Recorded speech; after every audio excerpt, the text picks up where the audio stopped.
함께 보겠습니다. 출애굽기 19장 1절부터 8절 말씀 보겠습니다.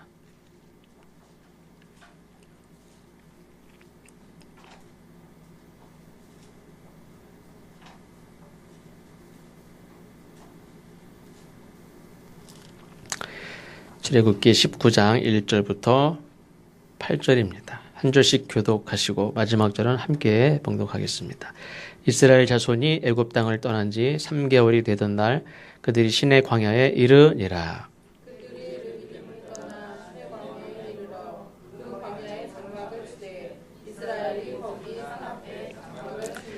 모세가 하나님 앞에 올라가니 여호와께서 산에서 그를 불러 말씀하시되 너는 이같이 야곱의 집에 말하고 이스라엘 자손들에게 말하라.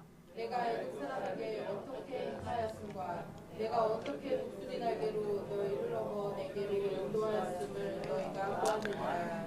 세계가 다 내게 속하였나니 너희가 내 말을 잘 듣고 내 언약을 지키면 너희는 모든 민족 중에서 내 소유가 되겠고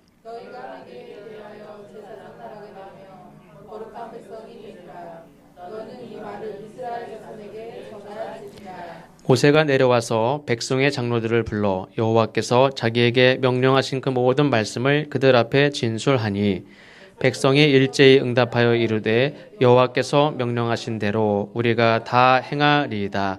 모세가 백성의 말을 여호와께 전하매. 아멘. 사진 좀 띄워주시죠. 이스라엘 백성들이 애굽을 떠나서 가나안으로 향했습니다. 당시 애굽에서 가나안으로 가는 길은 세 가지 방법이 있었다고 하는데 첫째는 이 람셋, 지난주에 말씀드린 대로 이 람셋은 고센 땅이라고 하는 나일강 하류 이 지역에 람셋이라는 성이 있었는데 이 성은 그리고 그 위쪽에 비돔성이 있는데 람셋, 비돔성 이 국가 왕이 직접 정책적으로 세운 이 성인데 이 성이 다 이스라엘 백성들이 동원돼서 지은 성입니다. 이 람셋을 통해서 숫곳이라는 곳을 지나서 지중해 연안길을 통해서 가나안으로 가는 길이 있습니다. 여기서 보면 맨 위에 1번이라고 써 있습니다. 바다를 간다는 게 아니라 이제 지중해 연안을 따라서 가는 길입니다. 이 길은 애굽과 아시아를 잇는 당시 왕의 대로다 이렇게 불렸다고 합니다.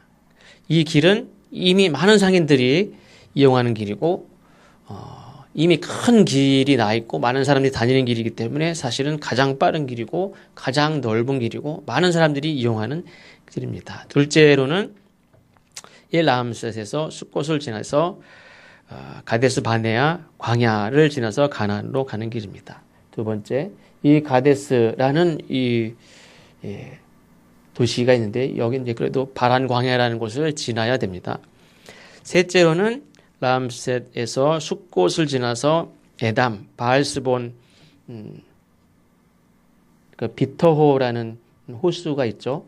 그리고 아래가 홍해고 왼쪽 오른쪽 다 홍해인데 이 비터호라는 호수가 있고 이 앞에 그 수에즈라고 있죠. 그래서 지금 지중해까지는 지금은 다 이 수에즈 운하라고 해서 뚫려 있죠.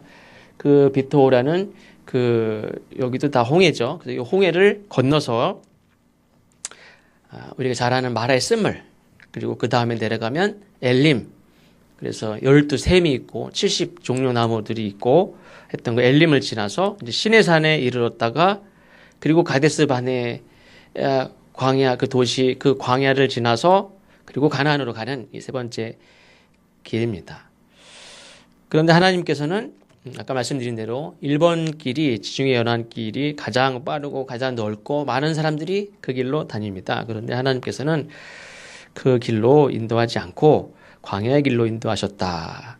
그렇게 말씀합니다. 출애굽기 13장 18절 말씀에 보면 하나님이 홍해의 광야길로 돌려 백성을 인도하셨다. 이렇게 말씀합니다. 왜 그렇게 하셨느냐? 17절에 보면 바로가 백성을 보낸 후에 블레셋 사람의 땅의 길은 가까울지라도 아까 지중해 연안길 여기가 블레셋 지역인데 그 길은 가깝지만 하나님이 그들을 그 길로 인도하지 아니하셨으니 이는 하나님이 말씀하시기를 이 백성이 전쟁을 하게 되면 이 블레셋 지역은 이미 오랫동안 자리를 잡고 막강한 군사력을 가지고 있는 아주 요새 중에 요새입니다. 이곳을 지나면서 그 백성들이 길을 터줍니까? 안 터주지. 거기에서 전쟁을 하게 되면 마음을 돌이켜서 애굽으로 돌아갈까 하니라. 이 지중해 연안길로 가다가 전쟁을 경험하지 않은, 전쟁을 해본 적이 없는 이 백성들이 전쟁을 하고 돌아서면 바로 애굽입니다. 그러니까 전쟁 한 번에 돌아서면 바로 다시 돌아가는 겁니다. 그래서 좀 출애굽기에 나온 여정과 또 이 민수기 33장에서 나오는 출애굽 여정이 이렇게 나오는데 그 다음 페이지 볼까요? 제가 큰 지명만 이렇게 정리를 해보면 출애굽기에서 언급된 그 출애굽기 경로를 보면 라암셋에서 숫곳을 지나서 아까 바알스본 그 비터 호수 홍해를 지나서 마라 엘림을 지나서 광야 시내산 도착하기 전에 신광야가 있는데 여기 메추라기와 만나를 경험하죠. 그리고 르비딤 물이 없어서 막 원망하고 불평하고 했던, 그리고 마지막 이 밑에 시내산에서 하나님을 만나고 그 다음에 가데스 바네아로 올라가는, 이렇게 나와 있습니다. 민수기 33장에도 라암셋에서 출발해서 숫곳을 지나 에담을 지나 바알스본 아까 그 호수 그 다음에 마라에 도착했는데 이게 3일째가 마라에 도착합니다. 그 다음에 엘림 아까 그 12샘이 있고 70 종려나무가 있는 그 오아시스를 만나게 되죠. 그 다음에 신광야를 지나서 르비딤 물이 없는 곳에서 막 원망하고 불평하고 그랬던 곳, 그리고 시내 광야. 그러니까 일정이 거의 비슷합니다. 그래서 지금 이스라엘 백성들이 애굽을 나와서 어떤 경로로 갔느냐 이거에 대해서 뭐 다르게 얘기하는 사람도 있습니다. 이 시내 산이 이 시내 반도에 있는 게 아니라 사우디아라비아에 있다. 그래서 아까 다시 한번 올라갈까요? 이 세 번째 코스에서 이 시온게벨이라고, 오른쪽에 시온게벨이라고 하는 홍해가 왼쪽도 있고 오른쪽도 있고 시내산을 중심으로 해서 큰 강이 있다면 이건 강이라기보다도 거의 바다와 같은 거죠. 이 큰 강을 건너서 오른쪽에 사우디아라비아가 그쪽에 시내산이 있다. 뭐 이렇게 얘기하는 사람도 있지만 대부분의 학자들은 아까 말씀드린 대로 세 번째 코스로 갔다. 이렇게 이야기를 합니다. 어쨌든 지중해 연안길이 가장 빠른 길이고 일반적으로 많은 사람들이 가는 길이고 대부분의 상인들이 다 그 길로 다닙니다. 그런데 하나님은 어디로 가게 하셨느냐? 아래쪽으로 쭉 내려와서 시내산을 들려서 가데스 바란 광야에서 돌아다니고 거기서 40년을 보내면서 가나안으로 들어가게 하셨습니다. 우리에게는 지중해 연안으로 가는 길이 상식이고 가장 빠른 길이고 넓은 길로 보이는데 하나님은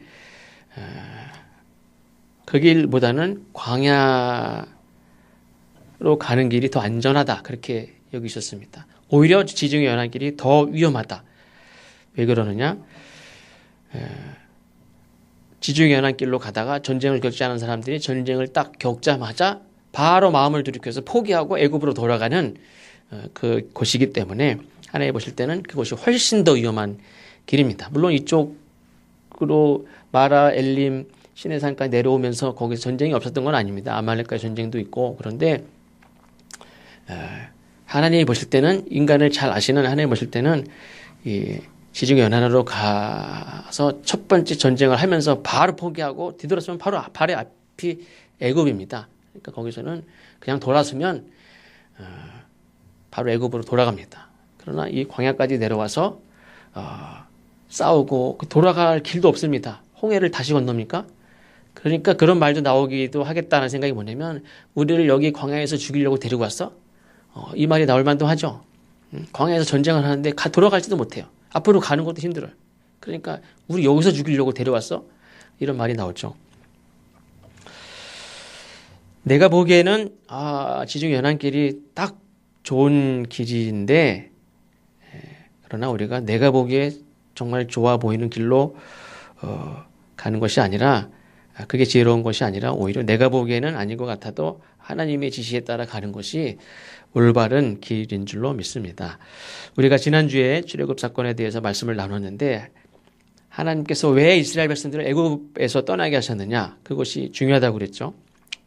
사람의 생각은 애굽에서 사는 게 고되고 힘들고 고난의 현장이죠. 그래서 당장 무슨 생각을 하냐면 여기에서 이걸 벗어나는 거, 고난의 현장을 벗어나는 것이 중요하다고 생각합니다. 그러나 우리는 말씀을 통해서 깨닫는 것은 고난의 현장을 노예의 삶에서 벗어나는 것만이 중요한 게 아니라 애굽에서 탈출하는 것만이 중요한 게 아니라 왜 하나님이 이 애굽을 나오게 하셨느냐, 이것이 중요하다고 그랬죠.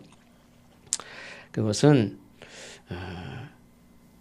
어떤 사람은 인생을 어떻게 삽니까? 되는 대로 삽니다. 형편대로 살죠. 되는 대로.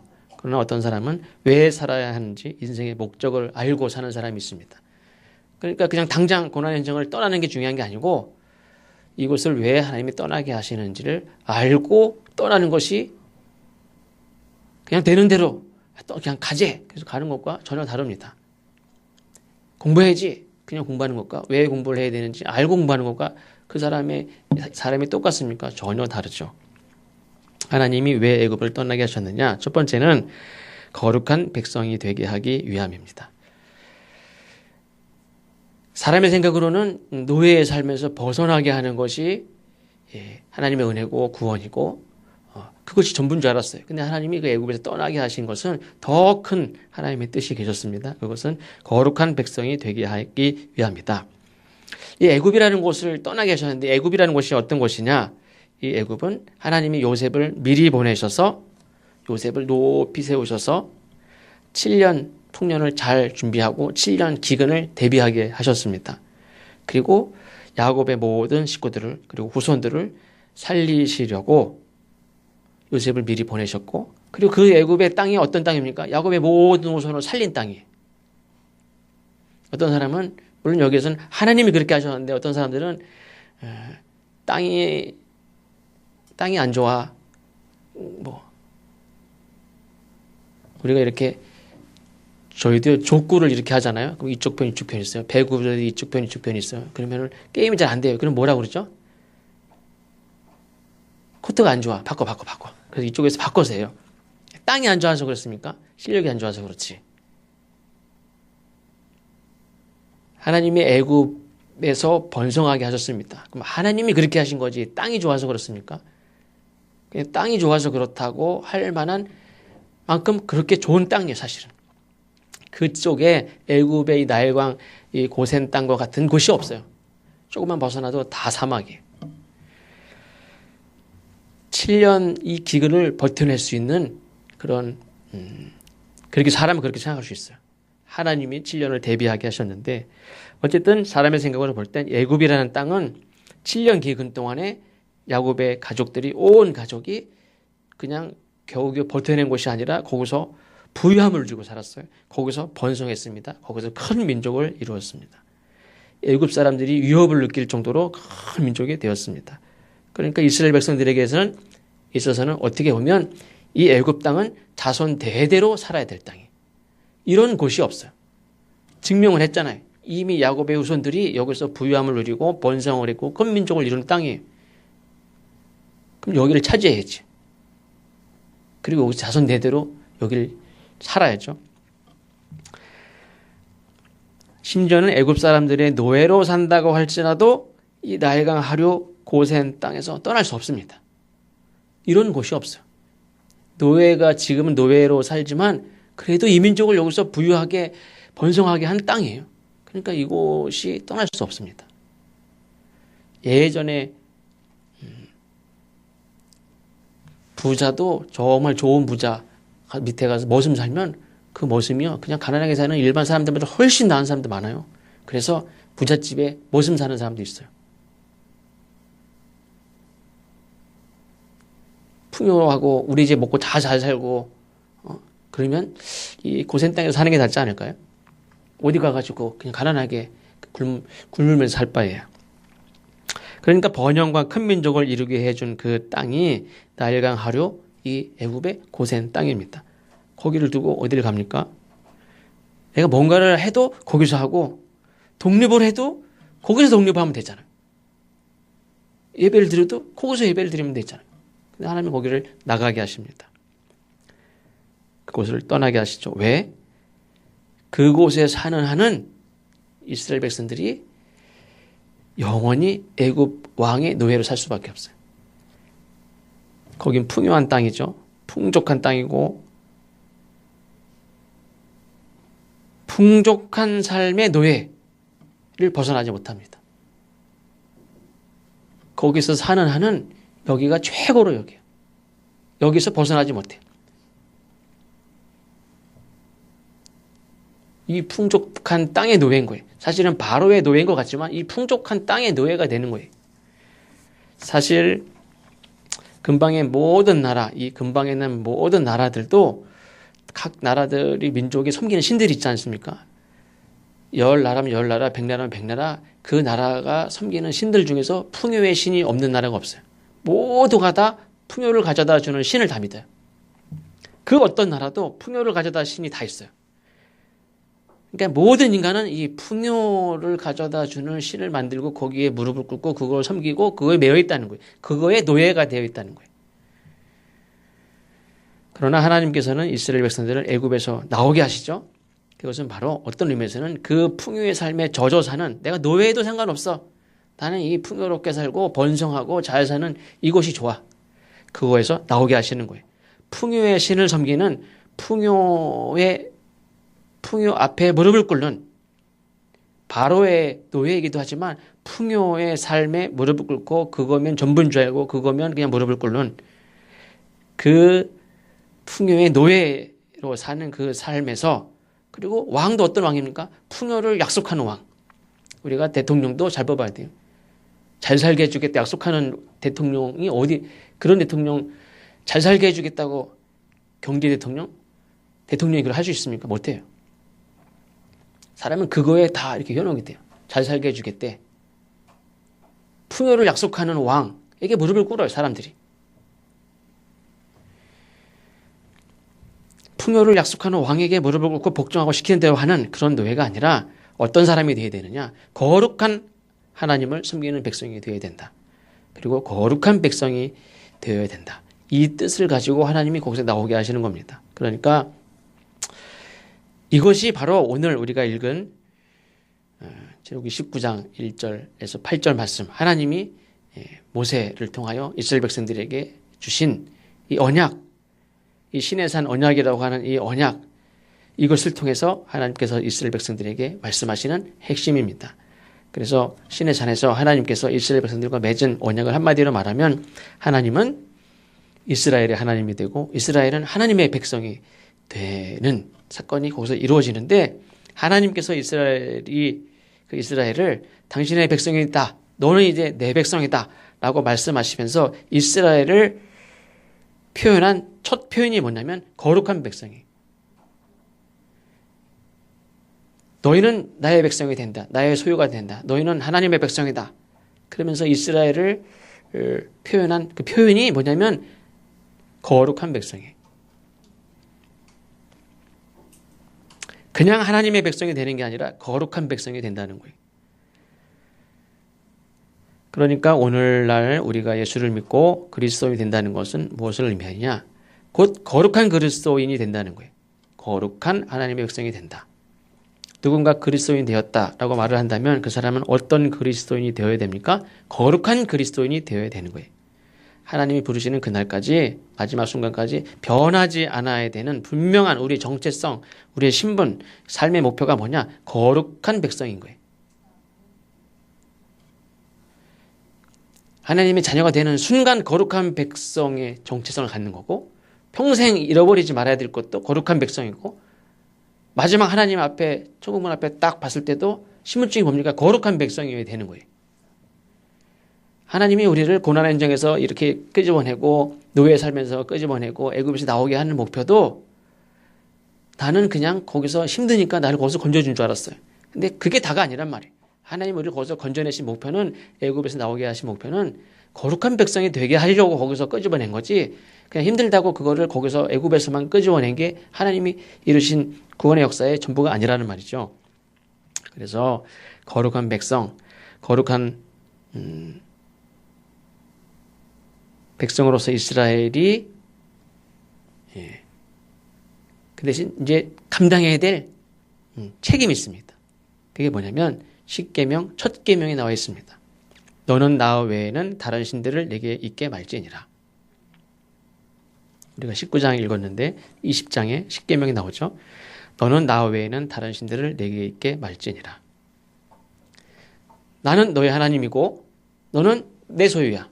너는 내 백성이야. 너는 하나님의 백성이야. 그리고 너는 어떤 백성이 되느냐? 거룩한 백성이야. 내가 거룩하니 너도 거룩해야 돼. 사실 야곱의 때까지만 해도 아브라함도 그렇고 이삭도 그렇고 야곱도 그렇고 사람들이 하나님을 섬기지만 또 다른 신들을 곁에 두는 일들이 일반적으로 있었습니다. 예를 들면 야곱의 부인 라헬이, 야곱이 형 속이고 아버지 속이고 도망가가지고 삼촌 라반의 집에 가서 일을 하면서 이제 라헬을 아내로 얻지 않습니까? 그래서 거기서 20년 동안 살고 재산이 많아지고 부유해져서 이제 집을 이제 나오게 되는데, 그때 이제 라헬이 또 레아가 다 같이 이제 아버지 집을 떠나서 남편을 따라서 출발합니다. 그때 라헬이 아버지 라반의 소유죠. 그리고 장자에게만 이렇게 물려주게 되어 있는 신상, 부어서 혹은 새겨서 만든 신상, 드라빔이라는 신상을 훔쳐가지고 나옵니다. 근데 이 라헬이 야곱을 따라서 이제 떠나는데 아버지가 그래 잘 가라 잘 살아라 딱 그래 딱 보니까 이거 없어졌어요. 떠난 다음에 없어진 거 알았으면 못 찾는데 떠나려고 마을에 앉아가지고 출발하려고 그랬는데 없어진 거 알았어요. 이거 어디 갔어? 모르는데요. 아무도 몰라. 잠깐만 출발하지 마. 검색이 시작됩니다. 누가 가져갔어? 바른 대로 말해. 아무도 몰라요. 아무도 안 가져갔대. 라헬이 이미 말 안장에 앉았는데 그 밑에다 숨겼어요. 그럼 막 찾아서 내려와야 되는데 안 내려와요, 라헬이. 왜? 일어나가지고 찾으면 들통나잖아요. 절대 안 일어나요. 그리고 라헬이 난 안 가져갔다고 그러고 막 모른 척하고 속이고 거짓말하고 막 그랬는데 그 장면이 얼마나 막 긴장감이 넘치는지 몰라요. 잘못하면 막 걸리기 직전이에요. 라헬이 그 아버지 자기 집안이 섬기는 신상을, 그걸 필사적으로 막 가져나가려고 하는 그 장면이 있습니다. 근데 하나님을 섬기는 남편 야곱을 따라서 집을 나가는 마당에 무슨 자기 집안이 섬기는 신상 드라빔을 그것까지 가져가겠다고 아버지를 속이면서까지 뭐 그렇게 합니까? 그걸 보면 저들은 하나님을 섬기면서도 여전히 그 자기 안전, 풍요, 자기 집안을 지켜주는 이런 것들을 위해서 또 다른 그 신상을 곁에 두고 살았다는 거예요. 그런 일들이 있었어요. 우리가 지난주에 사사기 말씀 쭉 읽으셨죠? 17절에 보면 미가라는 사람에 대한 얘기가 나오죠. 그래서 미가라는 사람이 어떤 레위인을 만나가지고 너 우리 집에 가서 우리 집 제사장 해라. 그래가지고 그 전에 보면 이 미가라는 사람이 그런 얘기가 나오죠. 오늘 갑자기 어머니가 그때 은 얼마 잊어버리셨다고 그랬죠. 사실 제가 가져간 거예요. 근데 그때 잃어버렸을 때 엄마가 막 저주를 했어. 이거 훔쳐간 놈 막 저주를 했어요. 다 들었어. 근데 아들이 딱 내놓으면서 그때 어머니가 막 저주하셨지. 가져간 놈 저주 죽으라고 그러고 저주했죠. 여기 있습니다. 사실 제가 가져갔어요. 그때 엄마가 그 아들을 위해 축복을 하죠. 그러면서 이제 그 돈으로 어떻게 할까? 사사기 17장 3절에 보면 내가 내 아들을 위하여 한 신상을 새기며 한 신상을 부어 만들기 위해 내 손에서 이 은을 여호와께 거룩히 드리로다 이렇게 얘기해. 그러니까 신상을 부어서 신상을 만드는데 그렇게 하기 위해서 이거를 하나님께 드린다. 그러니까 이거에 하나님을 섬기면서 신상을 곁에 두는 것을 아무렇지도 않게 생각하는 거예요. 분명히 성경에서는 어떤 형상도 만들지 말라고 그랬죠. 근데 십계명이 이미 없어. 십계명을 몰라 이제. 그리고 하나님을 믿는데 신상을 부어 만드는데 그걸 부어 만들기 위해서 돈을 드는데 이 돈을 하나님께 드린다고 생각을 해요. 그리고 5절에 보면 미가에게 산당이 있으므로 드라빔을 만들고 그래서 거기다 이렇게 두는 거예요. 자기 집안에 이 신상을 둬요.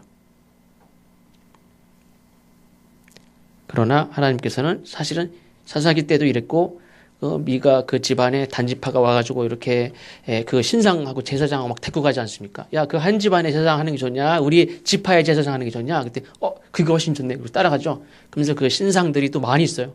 그걸 다 가져갑니다. 제사장도 같이 가고.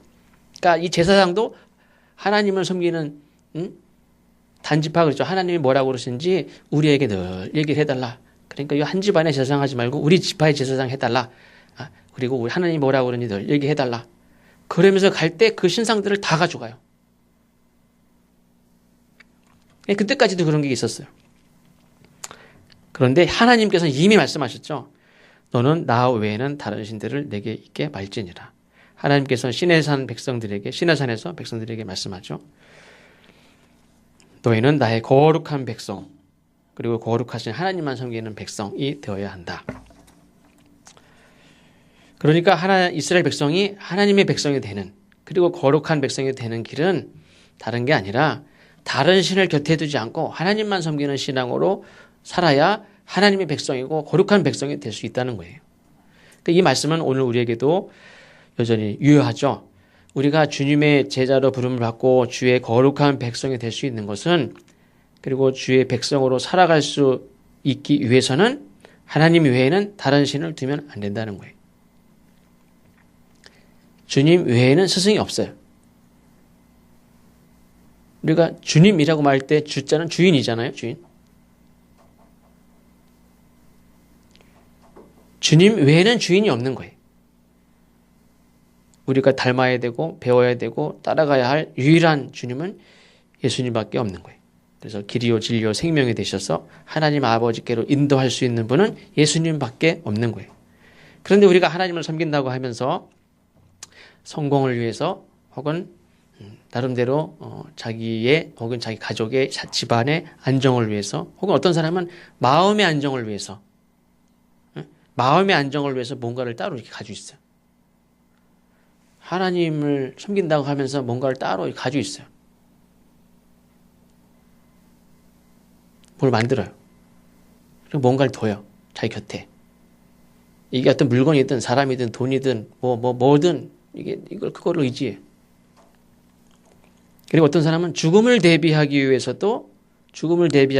이런저런 뭔가 마음의 의지가 되는 이걸 이렇게 둡니다.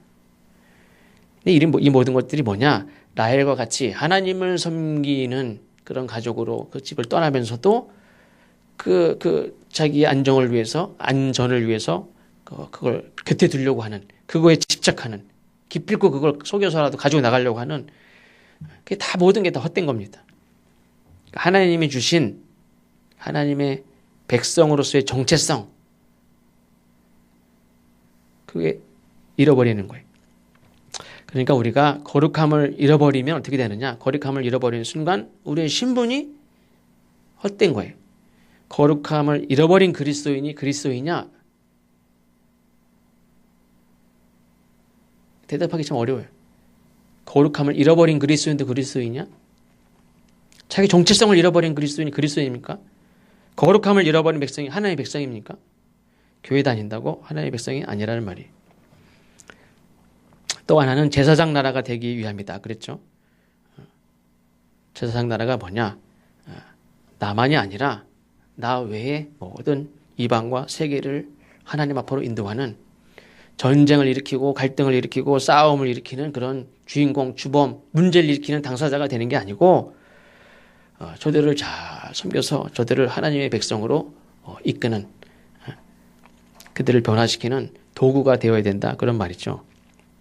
그것이 하나님이 이스라엘 백성들을 구원하신 목적입니다. 애굽을 떠나게 하신 목적입니다. 그러니까 우리는 그냥 가나안 땅 애굽의 고난을 벗어나고 가나안 땅을 차지하는 게 그게 구원받는 거냐? 그렇지 않아요. 가나안 땅을 차지할 때도 하나님 말씀하셨죠. 너희들이 지금 차지하고 전쟁을 해 쫓아내는 저 백성들, 쫓겨나는 백성들을 봤지.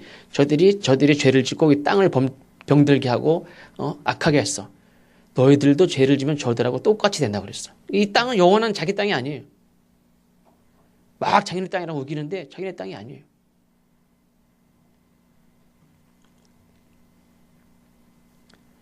이스라엘 백성들이 가나안 땅에 살게 하신 것은 모든 백성들, 저들을 위한 화해의 제사장, 저들을 하나님 앞으로 인도하는 그런 역할을 감당하도록 하나님이 세우신 것이지. 그런데 어떻습니까? 그냥 갈등하고 문제가 일으키는 그런 사람들이 되면 안 된다는 거죠. 말씀을 정리합니다. 우리를 향한 가장 놀라운 축복이 뭐냐? 가장 놀라운 축복이 뭘까요?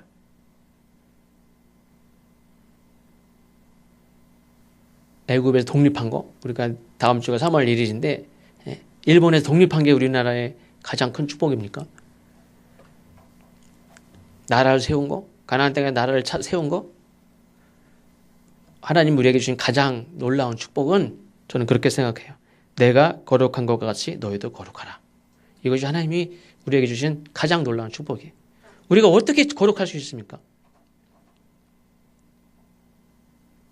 우리 거룩할 수 없는 존재. 이게 얼마나 놀라운 영광스러운 말인지 몰라요. 이건 감당할 수 없는 말이에요, 사실은. 우리 오늘 오전에 어린 예배 때 노영 목사님이 아이들에게 설교하시는데 오직 하나님만 거룩한 거예요. 이 거룩함은 하나님에게만 해당되는 거예요. 인간에게 절대 해당될 수가 없어요. 하나님의 형상을 지음받았지만 닮았을 뿐이지 우리가 어떻게 거룩합니까?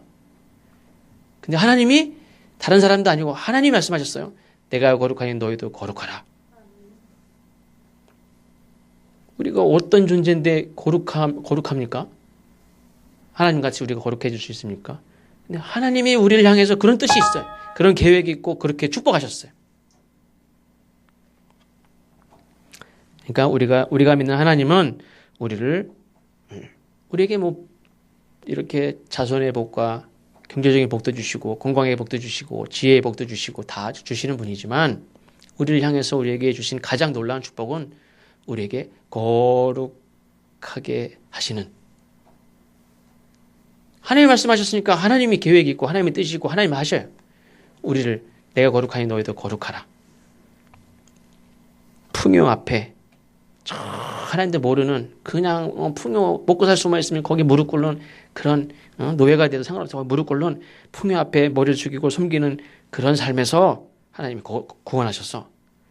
그런 아주 그냥 1차원적이고 그 비참한 배부르게 산다고 그렇게 잘 사는 거냐? 그 비참한 인생이 그런 삶에서 다 구원하셔서 거룩한 백성이 되라. 누구같이? 하나님과 나같이 거룩한 그런 존재로 계획하시고 뜻이 계시고 사랑하시고 인도하시고 훈련시키시고 그렇게 나를 인도하시는 함께 하시는 그분이 하나님이신 줄로 믿습니다. 그러니까 신앙생활이 뭐냐? 바로 그 하나님이 내가 거룩하니 너희도 거룩하라.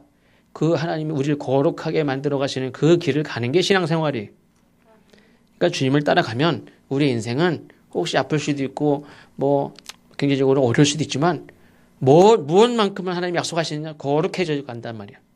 하나님이 약속하신 거룩해져 가는 사람으로 하나님이 반드시 이루시는 줄로 믿습니다.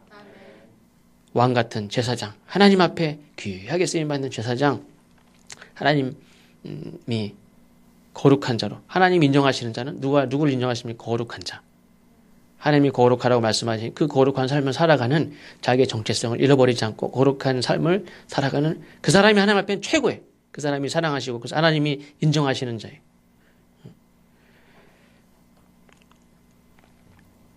그것이 곧 하나님이 이루시는 구원, 삶을 살아가는 겁니다. 우리의 신앙의 삶이 눈으로 보이는 것들이 이럴 때도 있고 저럴 때도 있지만 그것이 우리의 정체성과 상관이 없습니다. 우리는 날마다 거룩해져가는 그런 삶을 살아가셔서 하나님이 보실 때 자녀가 잘 되고 사업이 잘 되고 부유하고 높은 지위 얻고 그것이 하나님이 주신 축복의 증거가 아니고 거룩한 삶을 살아가는, 어떻게 보면 그게 증명할 수도 없을지도 몰라요. 그러나 하나님이 보실 때 그 사람이 제일 성공한 사람이고 하나님 기뻐하시는 사람인 줄로 믿습니다. 기도하겠습니다. 하나님 감사합니다.